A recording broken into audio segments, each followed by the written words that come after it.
everybody. I am Dr. Amy Nelson, and this is my office. I run North Star Healing Center in Austin, Texas.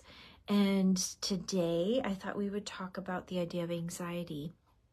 And these are just some concepts that I've been observing in the last few weeks, especially with people that I work with. So I'm a naturopathic doctor. I specialize in neurotransmitter health, digestive health, and hormonal health. So naturally in that setting, I do work with people who describe anxiety. And we want to talk about the concept of anxiety. It is interesting because there are anxiety disorders and there's spectrums of anxiety disorders, but there's also the feeling of anxiousness. This is part of a sympathetic nervous system reaction, and the sympathetic nervous system in the human body is fight or flight, or fight, flight, freeze. What else? Fight, fright, flight, freeze, like the 4 F's. We in our existences are kind of triggered into those reactions, and those are natural reactions. It's been interesting because when we are triggered over and over and over and over again, we do kind of feel like we live in that space with our nervous system. And even in anxiety disorders or any kind of panic disorders, you will kind of understand the environmental condition that contributes to it. So I do want us to feel like the quality of anxiety isn't something that's broken. It is something that is reactive and it's there.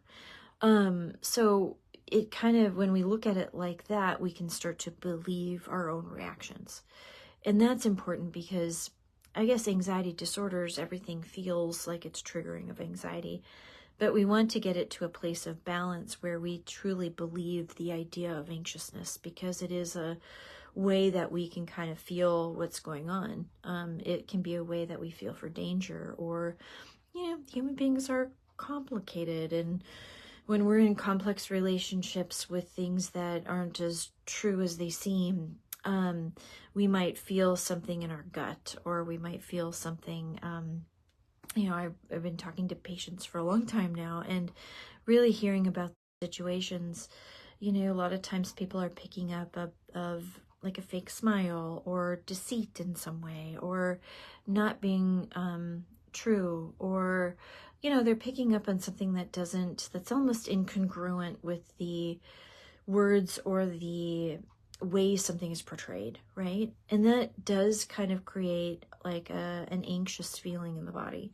And that's a true, accurate feeling.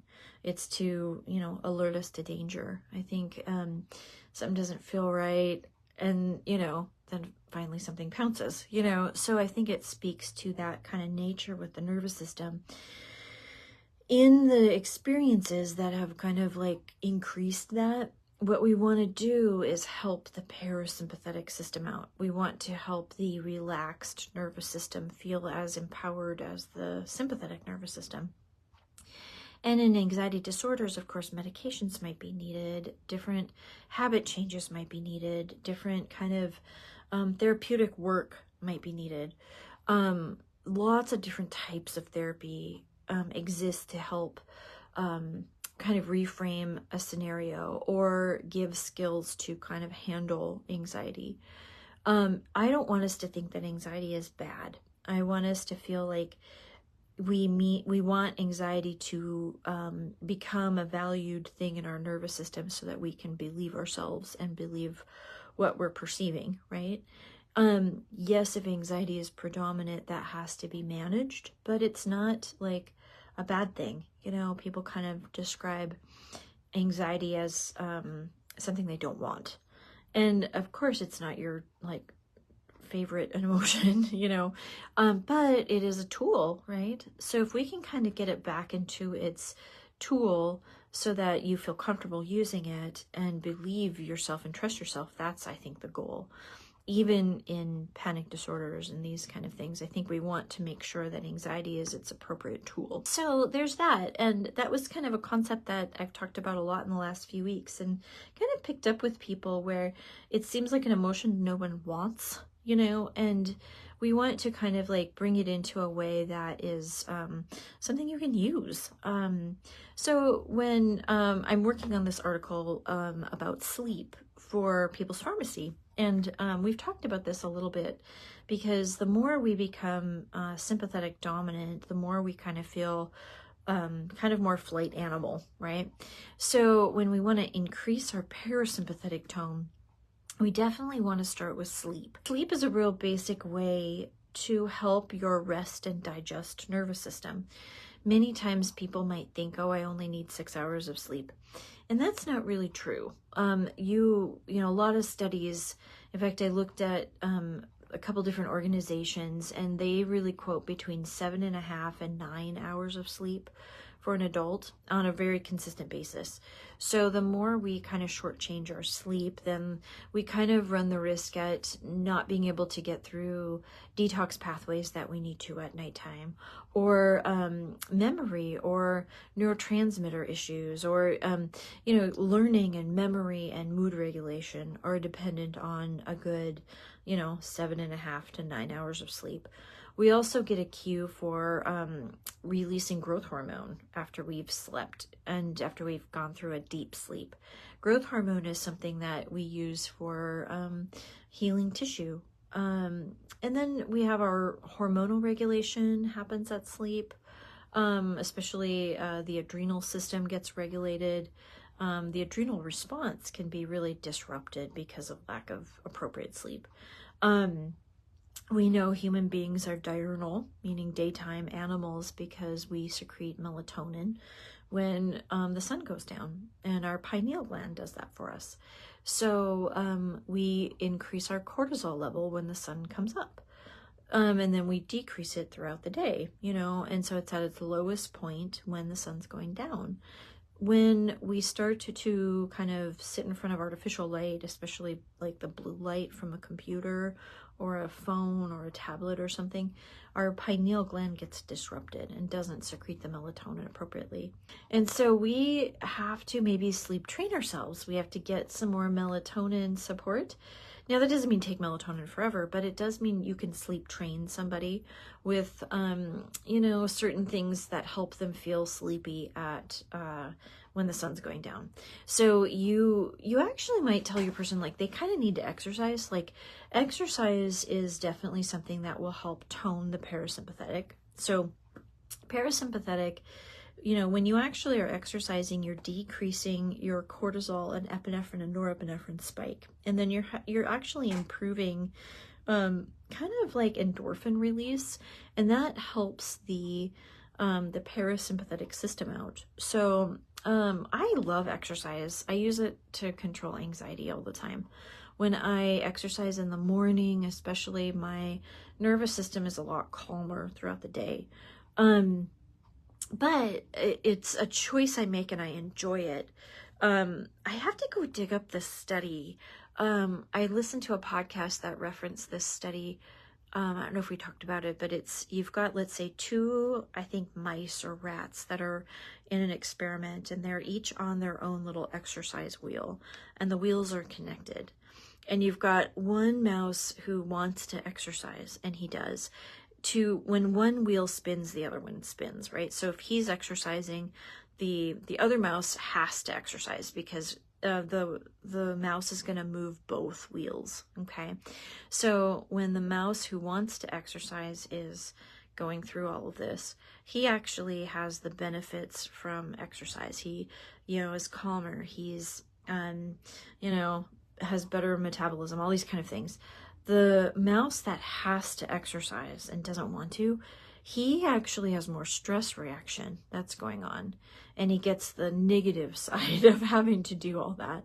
So I think that speaks to kind of a thing where we really should enjoy what we're doing. We should try to find the fun in it. Now, exercise makes you uncomfortable, right? At some point in time, you're tired and you want to push through something. So discomfort isn't the isn't the cause of like catastrophe in the body. You want to handle discomfort and be able to kind of like, you know, overcome it and feel yourself get stronger. Like that's actually a nice benefit. So you want to kind of, you know, be in a mindset where exercise is actually going to be fun. A big question that you'll ask somebody is, when you exercise, do you feel better or worse? And if somebody's like, I feel better, then they're going to have the benefit to the adrenal system and to the thyroid and all this. If somebody's saying, no, I feel worse and I need to go take a nap, then they really need some support in their thyroid and adrenal world. You know, they might not be ready for extreme exercise, but they need to move. You might say, okay, I want you to go for a 15-minute walk. I want you to maybe do some yoga. I want you to do some stretching. They might do better with like building a muscle first before they are into heavy cardio. Heavy cardio might actually weaken their system. And you want to build up to cardio. Cardio is so important for the cardiovascular system, for the blood, you know, glucose regulation system, for the nervous system, for all of it. So we want to progress through this process. And then, you know, work that into our lives. I think what happens is people feel anxious and stressed out and have sedentary situation. That drives that reaction deeper into the body. And then you're going to see things showing up with metabolism, with blood sugar regulation, with thyroid adrenal regulation, stuff like that. You know, so the type of movement and the type of exercise is so important to understand for somebody. And you want to meet them where they're at, but you want to also keep them moving forward. That's a super important idea. So that gets into the idea of like, okay, what are we doing to strengthen the parasympathetic system? We also kind of, I know intermittent fasting is kind of a thing, but the same kind of thing, the same type of notion applies to intermittent fasting. Because remember, we have those two mice, right? The one who is forced into something versus the one who wants to do something. They have different reactions to the thing. Same thing with like, say, intermittent fasting. I will maybe not recommend that when people are really anxious in their life or having a lot of pressures and stress. That sometimes can, you know, fasting will basically increase cortisol reactions and epinephrine and norepinephrine, because that's a feedback loop to sustain your blood sugar. So let's say, you know, I don't know, 8, 9, 10, 11 hours into something, you're feeling hungry, your cortisol levels are actually kicking up so that you can sustain your blood glucose. That, depending on your nervous system, might not be the healthiest thing.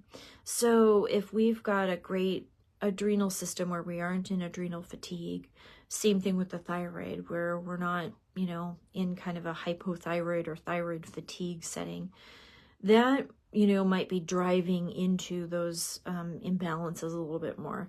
So maybe you modify the fast, not as long, or maybe you might even just, you know, regulate the nutrition differently, you know, so they might not do well with an intermittent fast versus somebody who has adrenal function and thyroid function and who's not dysregulated in their glucose so much. And maybe who is more comfortable in their nervous system. So they might get away with doing an intermittent fast and have a lot of nice benefit from it. So before you recommend intermittent fasting, you do have to check in on the nervous system and the adrenal system just to see where someone's at in life, you know, just like you would with recommending the types of exercise that you want them to do. And then, you know, we have testing for that. I mean, I love the salivary or the urinary cortisol tests. Those are really useful with telling you your rhythm, your diurnal rhythm. The thyroid testing, we've talked about that before. A real good thyroid panel tells you the story behind the thyroid. You're not merely just screening for hypothyroid. You're wanting to know what the dynamic of the thyroid is, if there's a cortisol aspect, if there's an immune system aspect, if there's just a lack of nutrients aspect. So all that goes on with the thyroid. So yeah, we want to feel like the nervous system is true to us. And we don't want to feel like our nervous system is disordered or not true to us, right? So even, like we're saying, even in panic and anxiety disorders, we want them managed so that we can get into a baseline to believe when an anxious reaction is truly telling us something, alerting us to something that is uncomfortable for us. And I think working with a great therapist really helps you with that. We don't want to just act like anxiety is a bad thing. You know, anxiety is a tool, and we want to get it back into the tool that is necessary for it. I love dialectical and behavior therapies. I love, or cognitive behavior therapies. Those are all quite useful because they can reframe the patterns of thinking, and then help with the habits and skills to kind of balance out the nervous system. Other big things for the parasympathetic system are just meditation, even going and having massage or Reiki therapy or, things like that. So if meditation is really hard for you, and it used to be hard for me too, then, going and working with somebody who can just help you become relaxed is useful. And then you can kind of feel what that feels like. And then during your meditation, you can kind of work that into the aspect, or using meditation where you just focus on breathing, being very simple about it. And then you can kind of feel what that's like in the mind to have, not so much of our anxious thinking. Our anxious thinking cues up a lot of worries, a lot of rumination, a lot of like overthinking, a lot of, all of that. Parasympathetic is really creativity and outside of the box thinking, and just important things that are helping us stay a little bit more neutral and balanced and grounded. It's nice to have the sympathetic nervous system for just thinking and recall and factoids and stuff like that, but the parasympathetic system is nice where in that it's where true like problem solving or just like new ideas come from, right? You need them both. And I think in our world, we're a little bit pulled into the sympathetic dominance, and it's because of our computers and coffee and sugar and, and just our world in general. It's like, I think I read a quote once that's like, let's normalize like not overworking and not being so proud of sleeping only 6 hours a night. A lot of people are really like make that a thing for themselves, like they only need 6 hours, and that's not usually true. And in the article I wrote about this, where if I hear somebody say that, I'm usually like, oh, I think that they are just kind of, it's sort of a facade that they're believing, because we know the way that the human mind works. And usually those are just little lies we tell ourselves. I only need 6 hours. No, you don't. You need more than that. That'll work until it won't, and then when it doesn't, you'll be left wondering, why am I so tired? Why am I brain fogged? Why am, all these things, why can't I heal? Why do I have joint pain? All these kind of things. And you're always going to ask about sleep patterns because they're just such a huge thing for the body. Even in like memory, a lot of people worried about their memory, worried about potential dementia. And the first thing you're going to ask is, what do you sleep? How do you sleep? I have a lot of people who only sleep about 4 hours and then, are having struggle with cognition.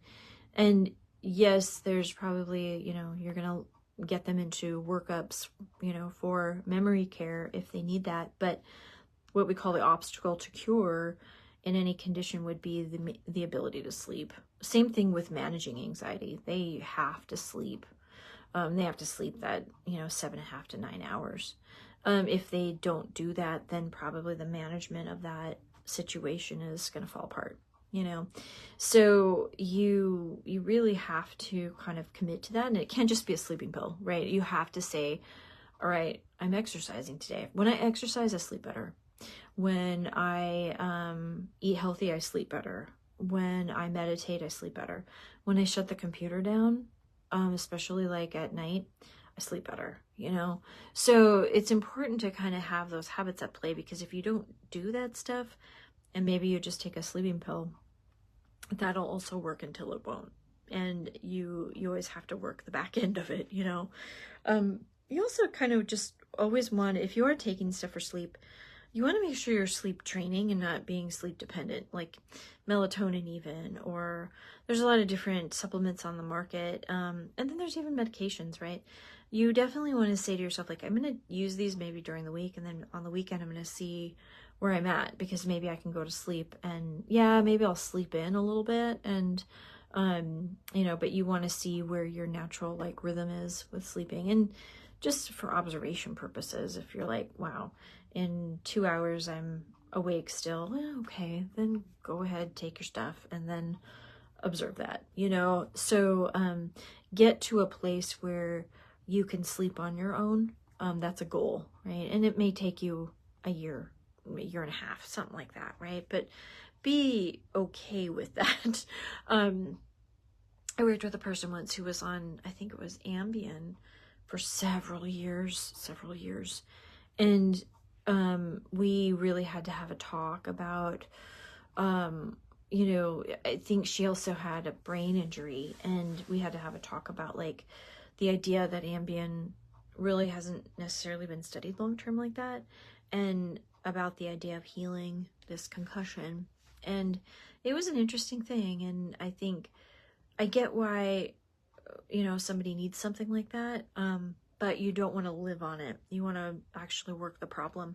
It always amazed me how much a proper sleep pattern can actually heal us, especially with mental illness. For sure, for sure. I think it helps with depression. It helps, of course, with anxiety and all those spectrums of disorders. When somebody doesn't sleep well, it can contribute to bipolar episodes. So we have to kind of guard our sleep. We have to be sure to be okay with not falling into a habit where we're going to shortchange us. All mental illness, I think, you know, you could classify into that too, where you need 8 hours of sleep, 8 to 9, and being okay with making those boundaries. I'm lucky enough where, you know, I'm 46, I'm going to be 47, so I don't have to go out very often at night. But I remember when I was younger, I mean, I'm sure it was, let's go to this show or that show. And now I really appreciate shows that get done at 10:30. You know, I can't really stomach going to see something that gets over at midnight or something like that. And it will make me choose a different source of entertainment, you know. So yeah, that's kind of a thing. I'm with you. I'm like, anyway, well, I'm going to work on this article, and I think People's Pharmacy will probably, it's going to be part of their blog. It's a sleep kind of article. So it's kind of interesting because I dug up some new ideas about sleep, but we want to reframe kind of the idea of anxiety. I don't want us to feel like anxiety, and even depression, you could say, depression or grief or these valid emotions. We don't want to kind of get rid of the validity behind these emotions. And yes, they can be a mental disorder. That is very true. But I think we want to return them to their rightful place of, you know, helping us believe ourselves. And that's okay. And, you know, one of my patients a few weeks ago, we talked about, I was like, are you happy? And he was so funny. He's like, of course I'm not happy. And he listed off all the reasons why he wasn't happy. A lot of turmoil going on in his life. But I'm okay not being happy right now. It makes sense to me. And I was like, that is awesome. That's really awesome. Like, you know, the harder emotions are still fine. They're part of the human experience. And that's going to happen, you know. And we don't have to kind of push ourselves into happiness all the time when we're grieving something or when something didn't go our way, which is, grief is about loss. And sometimes we have even an expectation with something and that changed, right? And that might trigger into grief or depression or sadness. The beauty of it is it doesn't last forever. You process it for as long as you need to. You work with your team of therapists, you work with your family, you work with your friends, and you bring it out of a different space and you move on. And that's the beauty of like living, I think. So we're going to make sure we're not going to demonize certain emotions or like want to run from them, because of course that's pathological. You know, it's nice to be happy, but we don't have to be happy all the time. And that's okay. That's fine. You're probably not going to be happy all the time. That's very reasonable. So believing somebody's emotions and helping them feel okay in it is totally cool.